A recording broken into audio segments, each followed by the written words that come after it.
এবার এসআইআর নিয়ে বড় খবর উঠে এসছে। ইতিমধ্যে এসআইআরের যে ফাইনাল লিস্ট প্রকাশিত হওয়ার কথা ছিল সেই ডেটটা আবারও পিছিয়ে যাচ্ছে, প্রায় 2 সপ্তাহ পিছিয়ে যাচ্ছে এই এসআইআরের ফাইনাল লিস্ট।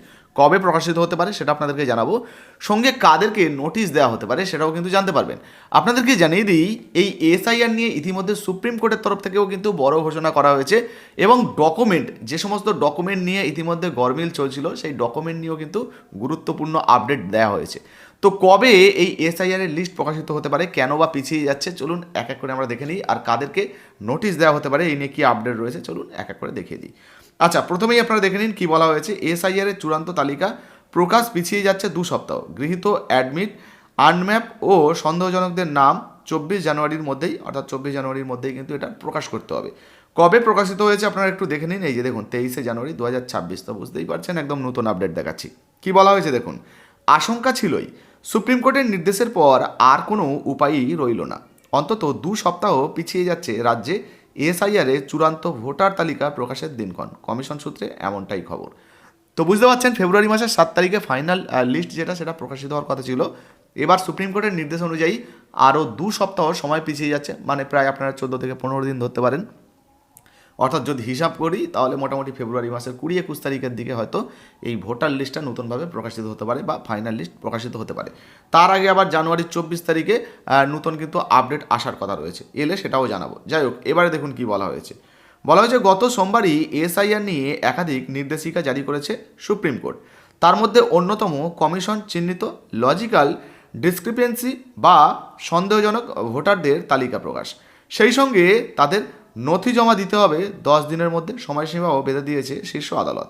আর সেটাই এখন কমিশনের কাছে গোদের উপর বিস্ফোরার সামিল, কারণ এমনিতেই লক্ষ লক্ষ মানুষদের শুনানি বাকি।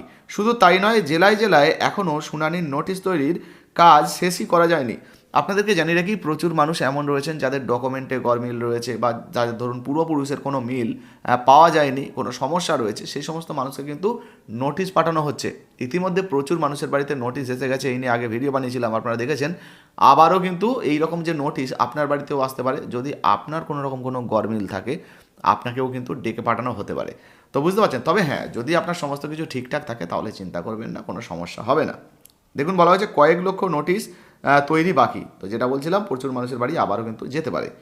তার মধ্যে এখন 1,36,00,000 মানুষের নাম প্রকাশ করতে হবে। স্বাভাবিকভাবেই এই কাজ সময়ের মধ্যে শেষ করা সম্ভব নয়। তবে দিল্লির কমিশন থেকে সিইও দপ্তরের নির্দেশ এসেছে, 24 জানুয়ারির মধ্যে প্রত্যেক পঞ্চায়েত, ব্লক ও ওয়ার্ড অফিসে সন্দেহজনক ও আনম্যাপ ভোটারদের তালিকা প্রকাশ করতেই হবে।